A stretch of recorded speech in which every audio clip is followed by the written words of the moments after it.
This is Where We Live. I'm Lucy Nalpathanchel. Connecticut's shoreline is a special place to visit and observe, whether you're a casual or serious birdwatcher. Coming up, the editor of magazine The Connecticut Warbler will join us to talk about why the state's location attracts a wide variety of migrating birds. Now, August is the last full month to pack in the road trips before sending your children back to school. Have national parks been on your destination list this summer? Later, we'll hear from officials from two popular parks, Zion in Utah and Acadia here in New England, about the record number of visitors over the last year. How is the surge impacting the country's national parks? What have you observed in recent visits to Acadia, Zion, or others? You can join the conversation, 860-275-7266, email wherewelive@wnpr.org, and you can find us on Facebook and Twitter at Where We Live. Now, veteran journalist Jim Robbins joins us now by phone from Montana. He recently wrote a piece about the crowds at U.S. national parks for Yale Environment 360. It's an online magazine examining global environmental issues. Jim, welcome to the show. Good morning. You write that crowds at the national parks have become unmanageable. Tell us a little bit about the research that you've done for your story. Well, I went to Zion in May, and I was shocked at the number of people there. I mean, there's lines for everything, lines to get into the restrooms, lines to get onto the shuttles, and I mean, national parks have always been considered crowded since I started covering this issue back in the 1980s, but this is unlike anything anyone has seen who follows these issues. And so after I went to Zion, I called some other places, Yellowstone, which is not far from where I live, Glacier, and found that a lot of the big parks out in the West and in the East as well are facing this issue of crowding beyond anything they've ever experienced before. It's just almost meteoric, the number of people who are coming to these parks. Grand Canyon, for example, set a record in 2015 with 5 million visitors, which is unheard of. The next year, last year, it went to 6 million, 1 million people, an increase in 1 year. So these are the kind of things that people are talking about, and all the Park Service people that I've talked to they shake their heads and say this is beyond anything we can even manage. In your article, you write that Yellowstone back in the 80s had about 2 million visitors, 4 million last year. And then you mentioned Zion at the beginning of the interview, and that's pretty small in comparison to Yellowstone. And how many people, how big of a spike have they seen at Zion? Well, it's roughly the same number. 1980s, it was 2.3 million, I think, and it was the same for Yellowstone, and now they're about 4.3 million. And so is Yellowstone. But Yellowstone is 15 times larger than Zion. Zion's only 147,000 acres with one main road is 6 miles long. And so you have the same number of people cramming into this little park trying to do the same things, to go on a couple of big hikes that are famous in Zion, the Virgin River Narrows and Angel's Landing, and these trails, which are meant to provide you a sense of what the backcountry is like, what wild canyon country is like, are now like a highway with hundreds of people on them, sometimes at peak hours, and it's just not what these parks were set aside to do, and now managers there and elsewhere are trying to come up with ways to kind of get a handle on this overpopulation of the parks. When you talk about the overcrowding, is this something that is seen throughout most of the year? I'm speaking to you in the summer when most people are taking road trips. Well, the seasons have been extended in some cases, like Zion, to almost year-round because of the climate there.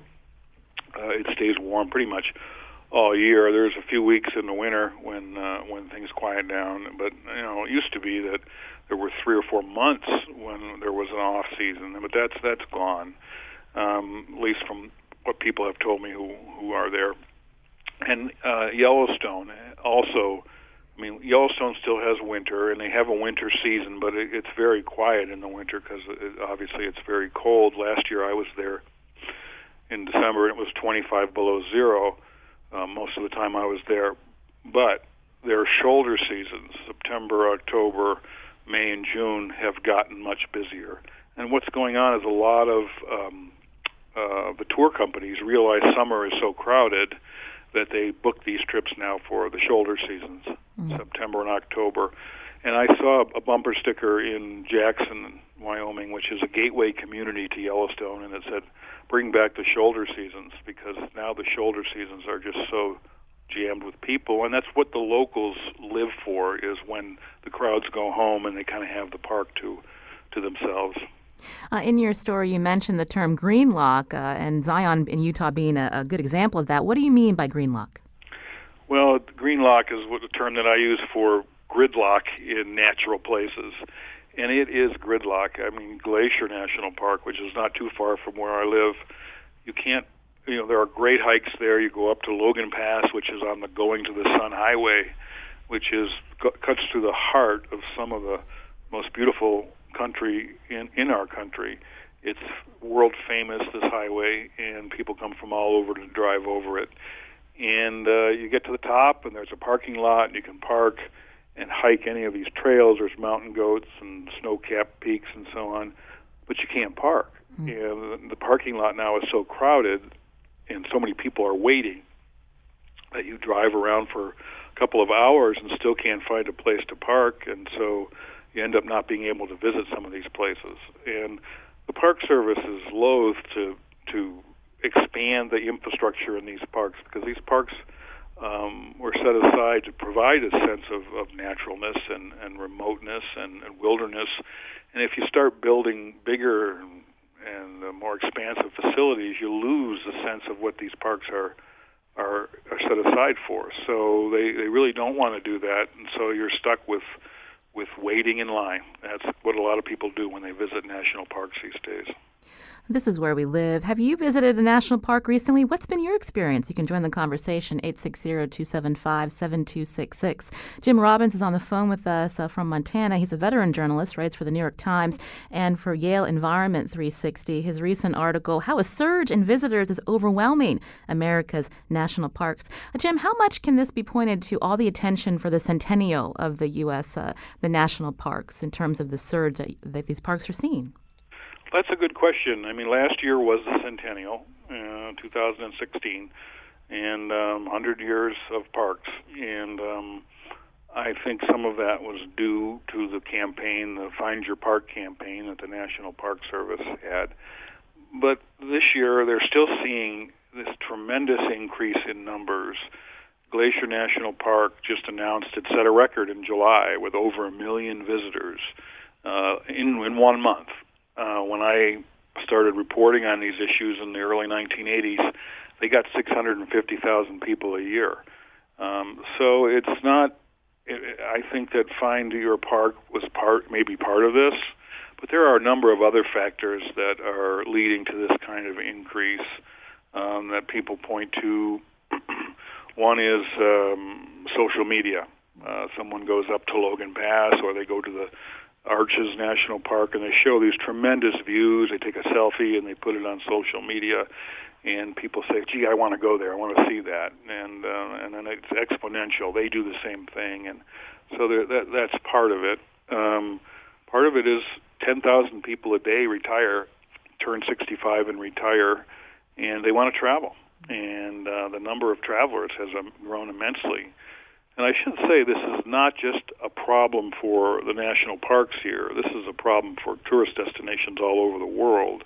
National parks are one facet of that. But there's been a number of different places that are now starting to revolt against the number of tourists coming, including the national parks, because they just can't take it anymore. Zion is talking about making reservations, having visitors make reservations to the park. And I'm sure a number of other parks will be talking about the same thing, because almost every park, people from every park that I talked to just said that they can't deal with this anymore. Part of the problem is promotion of these parks by the states that they're in. Utah, for example, had a campaign called the Mighty Five.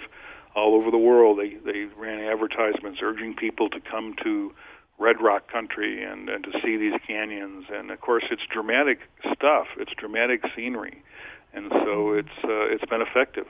And one of the people I talked to from the state said, these parks are in everybody's bucket list in Europe. I mean, so and that fits with my research that there are people from all over the world coming to these parks, especially Asia. China seems to have a lot of travelers these days because of their economic well-being, and large buses of visitors from China especially are in Yellowstone and Zion and other places, and it's really a big part of the crowding these days. Now, Jim, you mentioned that there are a lot of tourists from abroad, especially in China, that are coming over. We're talking about how this can really diminish the experience when you go to see the beautiful western part of our country, and again, some national parks on the eastern side too. But what about the ecology, the damage being done to these parks? Yeah, that's a big concern. I know the Virgin River Narrows, which is one of the premier hikes in Zion. Human waste is a problem. It's a canyon. It's a very narrow red rock canyon, slot canyon in some places, and people have no choice. It's like 13 miles long, I think, the hike, and so people just peel off and go somewhere. And human waste is an issue there. Trampling the vegetation in the river, trampling aquatic insects. In some places, there's traffic jams on the trails. People are jostling to get to Angel's Landing, and it's a concern. It's a safety concern because there's so many people on a very steep trail. I went to one waterfall hike, and there were probably 100 people standing around the waterfall. Someone had a boombox playing, and it's I mentioned in the piece, it's less like a Red Rock cathedral and more like a beach scene, just because of the overwhelming number of people. And these are places that were set aside for their kind of hallowed nature. This is nature in its peak, and to be there with 100 or 200 people is just not what you'll get. You're not going to get the kind of experience that this was meant to provide. And Jim, we wanted to hear from some listeners who may have visited national parks recently. I wanted to take a call, and you can join the conversation too, 860-275-7266. Again, we're talking about our national parks and a problem of overcrowding. What happens to the parks, the very nature that people are seeking. Karen's calling from Middlebury. Karen, you're on the show. Yes, hi, how are you? Good. Tell us, what's been your recent experience at national parks? Well, I just returned from North and South Dakota, Wyoming, and Colorado last week. And the park in North Dakota, Teddy Roosevelt, we were there on a Tuesday morning, and I don't think there were 20 people in the entire park. It was empty. South Dakota, we were at Wind Cave, which you had to sign up ahead of time for the tours, which we did, and it wasn't overly crowded. We were in Badlands, and it was not overly crowded, but it was also 107 degrees when we were there. Rocky Mountain, we expected it to be crowded, and actually, when we went up to the Alpine lookout, that was closed because there were no parking spaces left. So I guess it depends, where the park is and what time of year you're there. Now, Karen, did you feel like some of your experience, again, was diminished at all because of some of the crowds that you may have seen? No, because I expected it in Rocky Mountain, and it was not crowded in North and South Dakota. And was this your first time visiting these parks? Yeah, my friend and I are on a quest to visit every park before we die, so we average about 4 a year. And depends, again, not going in midsummer is probably the best thing. Well, that sounds like a good venture to have with a friend. Thank you, Karen, for your call. And Jim, I understand there are about 59 U.S. national parks, some probably more crowded than others. We're talking about this in a time where we're under a new administration. I know the Interior Secretary is looking at reviewing some designations of U.S. national monuments. What does this mean for resources for the national park system? Or service? Well, the National Park System has seen, at least in the proposed budget by President Trump, is seeing a budget cut of about 13%, which is already, the National Park Service budget has already seen cuts, and it's already way behind on staff issues and on infrastructure spending and so on. So people are concerned that this crush of visitors to some of the big parks is going to make things worse. I know Zion says that they can't keep up with they don't have enough personnel to keep up with the trash, and they change a garbage can and it's full, and not too long it's starting to overflow, and they just can't keep up because they don't have enough personnel. So those kinds of things, there aren't enough law enforcement rangers in some of the parks to deal with the added crowds, and so there's people like in Yellowstone walking on geothermal areas where they shouldn't be, taking selfies, and there just isn't someone around to kind of monitor that. So those are the kind of concerns with the budget that people are worried about. This is Where We Live. I'm Lucy Nalpathanchel. We're talking about the popularity of the U.S. national parks, which in one way is a good thing, exploring the beauty of our country, but all the interest can impact the very nature of the protected lands. Now, coming up, we're going to hear from some park officials from both Acadia National Park in Maine and Zion National Park in Utah. On the phone with us, Jim Robbins, a veteran journalist who recently wrote a piece for Yale Environment 360 about overcrowding at our national parks. What has been your experience? You can join the conversation, 860-275-7266. Email wherewelive@wnpr.org. Find us on Facebook and Twitter at Where We Live.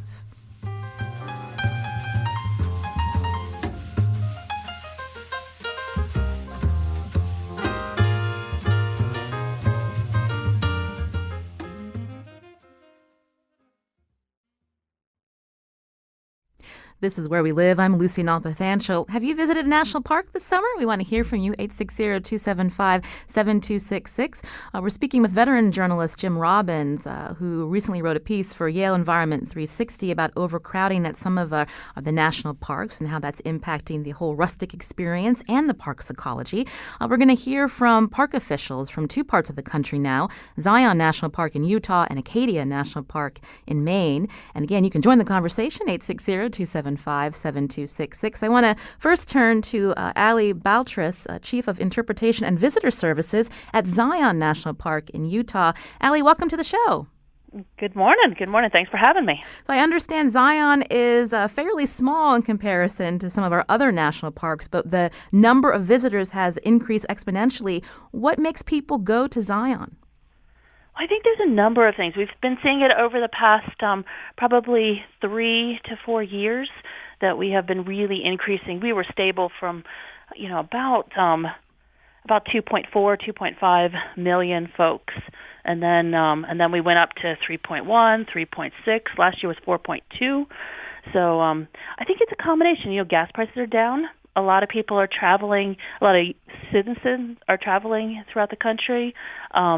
Then a lot of Europeans, like Jim said, and Asians are also coming to the United States to look at national parks. And, I think I agree with a lot of what Jim said was, that there's a lot of different things occurring at the same time. States are pushing parks in order to gain tourism. And then we also did just have our anniversary. You mentioned Zion has been seeing growing numbers. I understand in Jim's article that your park was the first to begin this shuttle service to help deal with the traffic. Is that even working these days? No, it's actually not. So we started that in 2000. And at that time, we had a similar issue. We had a capacity issue, but our capacity was parking in the main canyon. So there's about 500 parking spaces. And I remember coming as a visitor. And, once those parking spaces were gone, there was just nowhere to go. And so there was a lot of traffic and things. And so in the late 1990s, they decided to implement the shuttle system. And, they would run shuttles. The shuttles hold about 68 people. And they run every 10 minutes. Then they started increasing it to 7 minutes, 5 minutes. They're down to 4 minutes. So 68 people every 4 minutes. And our lines start at usually 7, 8 a.m., and they'll go till 1, 2 p.m. And literally just every 4 minutes we can move 68 people into the park. Mm. So what are some solutions? John Marciano was quoted as saying that Zion and others need to come up with some kind of management plan to preserve resources and make the experience a good one. What does it take to get to that, a management plan? Are reservations part of that proposal? They are. So we're in the middle of a visitor use management plan. We did a transportation study a couple years back to see if we could improve moving people and everything. And what came out of that is we can do a little bit of tinkering, and we have, but we can't shuttle our way out of it. We can't build our way out of it. The problem now, our capacity, is the capacity of the resource itself, the capacity of the trails and of the visitor experience. So what we are looking at, and right now there's time for folks to chime in with their opinions and things like that. We're about halfway through a visitor use management study, but two of the options are different types of reservation systems. I wanted to get another perspective. So, Allie, stay with us as we bring in the conversation Christy Anastasia, Public Affairs Specialist at Acadia National Park in Maine. Christy, welcome to Where We Live. Thank you. Good morning. Thanks for the invitation to join this conversation. And what is Acadia seeing these days in terms of record crowds? Yeah, similar to what Allie was talking about, our visitation has been increasing. In the past 10 years, it's increased about 58%. And so what has that what has that meant for the experience at the park? So what are you seeing in terms of some of the negative consequences of that? Mm-hmm. Yeah, certain times and certain places, there is a lot of congestion in the park. And so, for example, if you drove up to Acadia yesterday and you were really excited to see the sunrise at 5:30 this morning, that would require you to wake up your kids at about 4 o'clock in the morning, get them in the car to get to the base of the Cadillac Summit Road. And some days you might be greeted with a long line and a temporary closure on that road that said that you couldn't go to the summit because all the parking spaces were taken up and there actually was a line. That's not the kind of experience we want visitors to have here. And so what are some of the solutions? We heard from Allie that they're thinking over at Zion to have a particular management plan that would require possibly reservations. They want the public to weigh in on that. What is the take here in Acadia about how to handle some of this? Yeah, it's a good question. Over time, we've been implementing lots of different solutions. So Allie spoke about the shuttle system in Zion, and Acadia has had a public transportation system called the Island Explorer since 1999, and it's a partnership with Friends of Acadia, the Maine Department of Transportation, and LL Bean, and that allows people to have a really great experience. I mean, they don't have to worry about parking their car or driving. They can actually look out the window and take in the view rather than worry about driving their vehicle. And it's more of a social experience. You get to sit on a bus and chat with other people who are also excited about being in the national park. So the transportation system has been very successful. It typically starts around the end of June and goes to Columbus Day. This year, just the past 7 weeks or so that we've been running the Island Explorer, we've already had 10,000 passengers on that. So that can help quite a bit. We've had various internships and staffing new positions in the park that work with visitors to understand where they can park, how they can park, and how they can access other places in the park. So we have summit stewards and visitor service assistants. In the long run, very similar to Zion, we're engaging in conversations about a transportation plan that hopefully will provide safe and efficient transportation for visitors while making sure that the park resources are protected. Now, I'm curious, when people go and pay the gate fee to get into Acadia, when you're talking about the record crowds, Christy, are some of these people bypassing those gates? How do you control people who are just coming in without paying? Mm-hmm. Yeah, Acadia is interesting in the sense that, it's not a box with one gate on the top where you come in and out. There are 37 different entrances to Acadia National Park. Each one is marked, entering Acadia National Park, and also marked with park entrance passes required. It's important for folks to pay those entrance fees because 80% of those fees stay in the park where the entrance fee is paid and goes towards projects that make the visitor experience better. So whether it's lifeguards or folks that are helping with parking or maintenance projects, those are really important.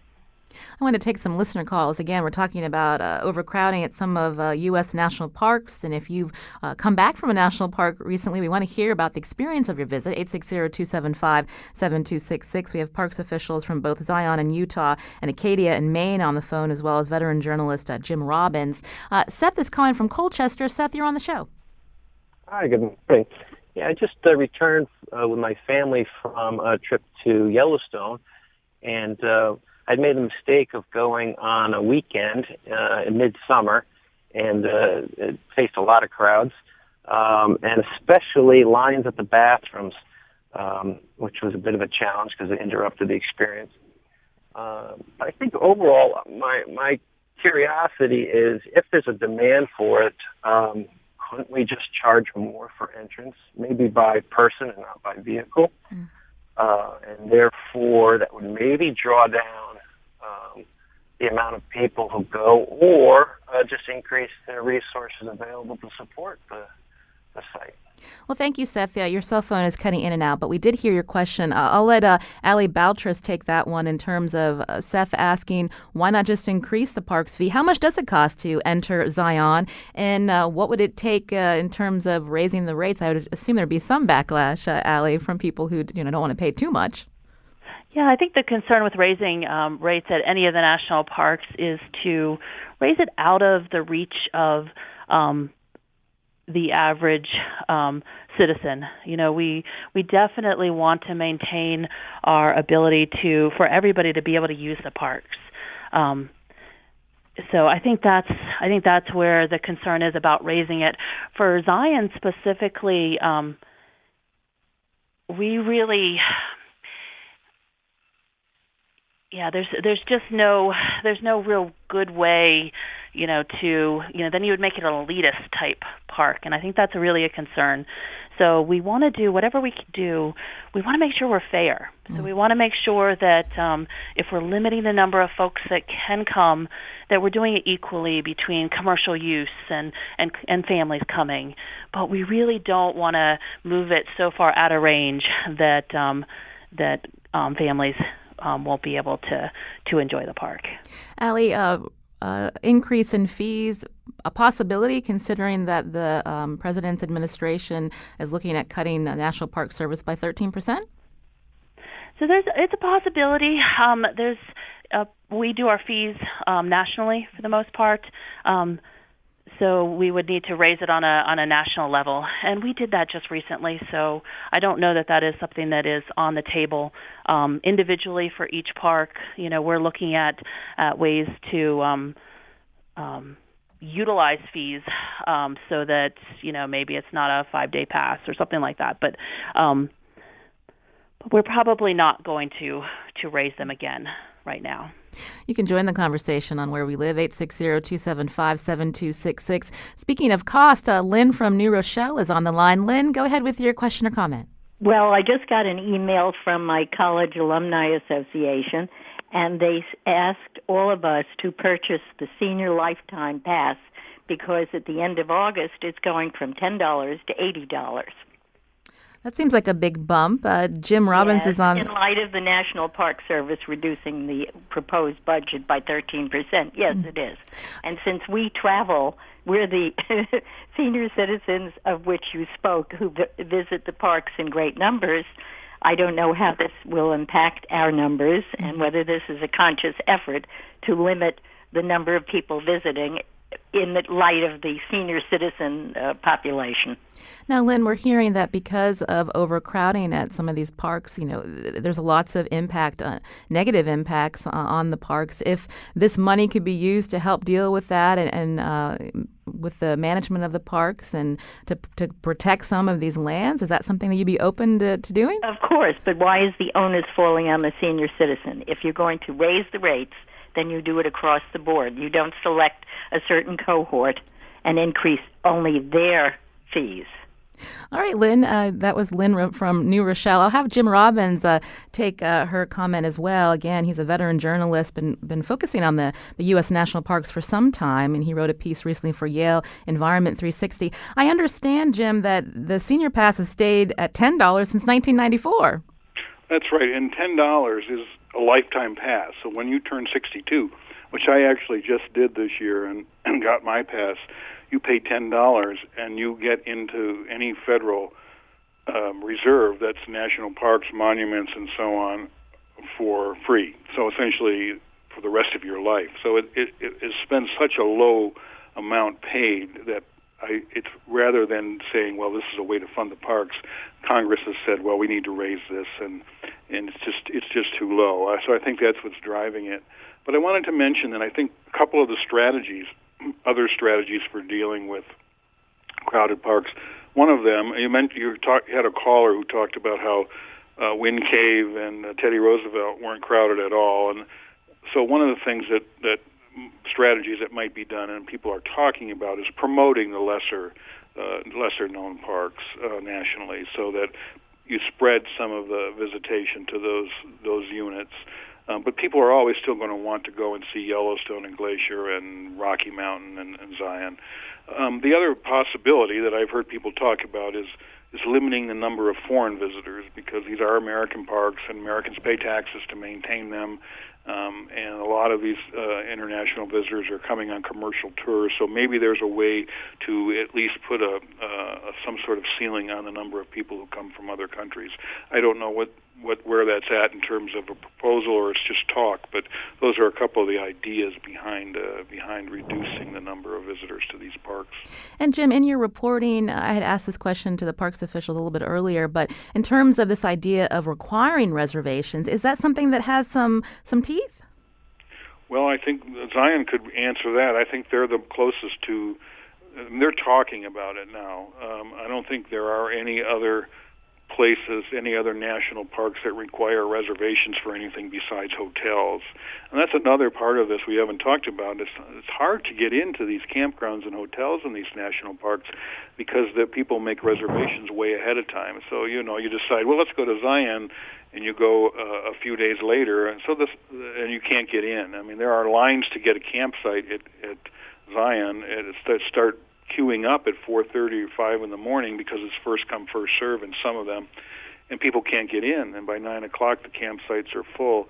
So the adventure of visiting this national park and that one, the spontaneity that a lot of these parks used to kind of engender in visitors, it's gone because you can't get in and get a spot, and you have to keep driving and going to the next park and see if there's something there. I know in Arches National Park, which is a small campground, people were trying to get into the park, and the line getting into Arches was so long they backed up and they were blocking the main highway, and they had to shut down the highway there because there were so many cars. And Arches is very remote out in the rural part of Utah, and it's way beyond capacity in a lot of these parks. We're getting a tweet from a listener, Matthew, who writes that just got back from Acadia, and while parking lots were often full, most hiking, biking trails were surprisingly uncrowded. So Christy Anastasia, again, public affairs specialist at Acadia National Park, here's someone who had a fairly good experience at your park in Maine. Yeah, I would definitely echo that sentiment. The parking lots sometimes can be full, but once you get onto a carriage road or a hiking trail, folks have spread out enough across the landscape that you can still have a great experience. I think it's important to really think about how people visit Acadia, and traditionally between the hours of 10 and 4, it can be really busy, and you can go to a place that had a completely full parking lot an hour later, and it can be empty. So there are some trends in national parks that if you're creative, you can work around them. I wanted to fit in another call. Nancy's calling from Hartford. Nancy, you're on the show. Hi. Great show that you're having, Lucy. It's just fabulous to talk about the national parks. They're wonderful. Thank you. And I want to mention one that I went to just a couple of months ago. It's the Harriet Tubman Underground Railroad National Historical Park.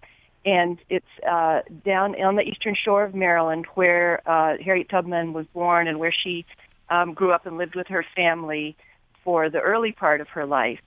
And it's just a marvelous park. Beautiful grounds. It's on a national wildlife, embedded within a national wildlife reserve. And the museum itself is it embodies her life in that it starts in at home, and the rooms are kind of are slightly gloomy, and then it opens up into the north as you walk through the park. It's into light and openness. And the other wonderful thing about the museum is that it is the exhibits are largely touchable, so that children walk up to them and can put their hands on, the statue of Harriet Tubman as a child catching a muskrat, and they touch the little muskrat statue, and they can touch the surface of the what appears to be water. It isn't actually water, but it's very friendly to children and a very easy museum to navigate through as well. Well, thank you, Nancy, for letting us know about the new Harriet Tubman National Monument. I appreciate your call. I just wanted to, before we head to break, I wanted to go back to Jim Robbins. So we were talking about, again, the consequences, the positive, the negative of people going to national parks. In terms of where you might see some change, are we looking at 2018 and beyond in terms of where we might see some reservations, if that is something adopted, Jim? I think it's going to take longer than that to get something a major shift in policy like that. I think it's going to take at least a couple of years. So I don't know I don't think we'll see anything like that fairly soon. I wanted to add one other thing about people getting off, out into the backcountry in some of these parks, and there's fewer crowds.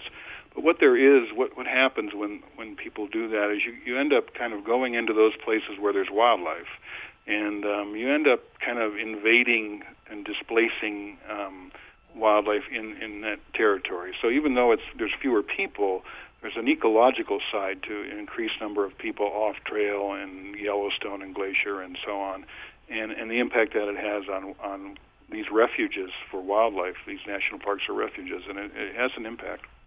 Well, I want to thank Jim Robbins, again, a journalist based in Montana, wrote a piece for Yale Environment 360 about a surge in visitors overwhelming America's national parks. Jim, we appreciate your perspective this hour. Thank you.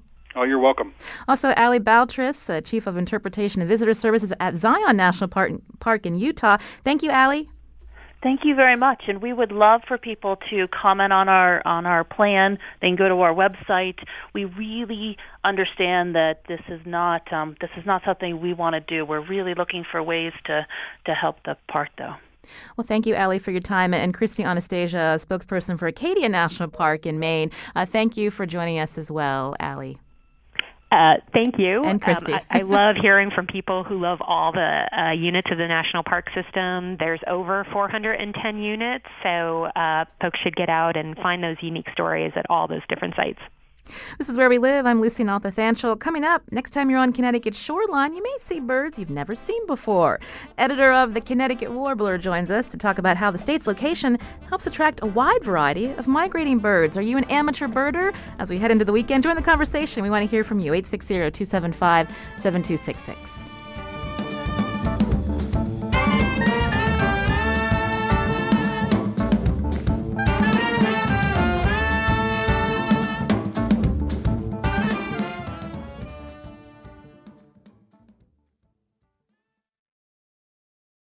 This is Where We Live. I'm Lucy Nalpathanchel. Coming up Monday, the National Geographic Society estimates one language will die every 2 weeks. When that happens, what happens to the culture, the people who once spoke its words? We'll hear from Connecticut researchers working to preserve endangered languages, including a linguist fluent in the Mohegan language. That's Monday. Now, today we've been focusing on the outdoors, and we're going to switch to something I know I've personally enjoyed doing since I was a little girl, and that's bird watching. Our next guest is probably a much bigger expert than I ever was, Greg Hanasek, editor of the Connecticut Warbler, a publication of the Connecticut Ornithological Association. Greg, welcome to the show. Thank you. Glad to be here. So tell me a little bit about the Connecticut Warbler for people who may not know this publication. And how did you get involved in birding? Well, the Connecticut Warbler is a quarterly publication of the Connecticut Ornithological Association. That's an all-volunteer organization that promotes birds and bird watching in Connecticut. I've been interested really forever. Some people just sort of have a natural inclination for this, and I'm one of those. Other people at different stages of their life, for some reason, everybody has a different story of what sparked them to really get interested. But I've been doing this so long that one of my earliest memories of any kind and I was probably about 4 years old because we were living in a house before I started kindergarten, and I can remember my dad picking me up, taking me to the kitchen window and looking out onto some farm fields that were behind our house and pointing out a shrike to me. And ever since then, I've been interested in birds. And he fostered that. He was a doctor, not a real avid birder, but he was interested. We had field guides in the house. We had bird feeders. He knew the common birds. We'd go for Sunday rides, and he'd point them out and tell me what a red-winged blackbird sounded like, things like that. You mentioned a shrike. What does that look like? Well, a shrike is a predatory songbird. So it's the size of a robin or a blue jay, but it has a powerful hooked bill like a hawk, so it's able to kill things. It's small birds and rodents, things like that. Now, I mentioned that you're, again, the editor of the Connecticut Warbler. I'm curious, I've heard since I moved to Connecticut that this is a great place to see lots of different types of birds. I've gone to Meigs Point at Hammonasset. Tell us where some of the best places are to see these birds as they're migrating. Well, there are actually a lot of places in Connecticut. Although it's a state with a big population, we've got 5 cities over 100,000. But we've also got a lot of rural areas and a nice mixture of habitats. That's the big thing in finding a variety of birds. The more habitats you can visit, the more variety you're going to see. You mentioned Meigs Point and Hammonasset. I would say most people consider Hammonasset to be the best overall birding place in Connecticut. And why would that be? It has a lot of different habitats. It's big. It's got the open sound. It's got salt marsh. It's got open fields. It's got patches of woods. So it's got a little bit of almost everything. I may have seen you there when I've been with one of the birders with the very impressive binoculars or a photo lens. Well, yeah, there's a couple photographers who are there constantly with their big lenses. And, of course, a lot of birders have spotting scopes also, so you'll see those. So that's the best place overall. There's a few, probably the best inland place is White Memorial in Litchfield. It's big. It's a private foundation that runs it, but it again has for an inland spot, it has a tremendous array of habitats. It's right on Bantam Lake. There's freshwater marshes. There's a little bit of open fields. There's a lot of different types of woodlands, a lot of trails. So those are probably 2 of the best known and really productive places, but there are many, many other small places that you can go. I often can't get out of my neighborhood on a May morning because it's an older residential neighborhood with big oak trees, which attract migrating warblers. And I start walking around the neighborhood, and a couple hours later, I'm still walking around there. Do you need a fancy binocular to see these birds? What do you recommend? You need binoculars. You don't need fancy binoculars. And the optical industry has producing more and more binoculars that are good, that aren't tremendously expensive. You're going to spend a little bit of money, but for $300 you could get a very decent pair, and you could even spend less than that. I would recommend that you look for a shop that specializes in that, as opposed to going to a big box store somewhere. That kind of place will have a lot of information for you. Now, we've heard of the annual bird count every year. I understand you also take part in something called the hawk count. Where's a good place to go to see hawks, and how have you seen the population change over the years? Well, first of all, there's a lot of different kinds of bird counts. There's Christmas bird counts. There's summer bird counts. The hawk watches are kind of a specialized thing, and they're basically individual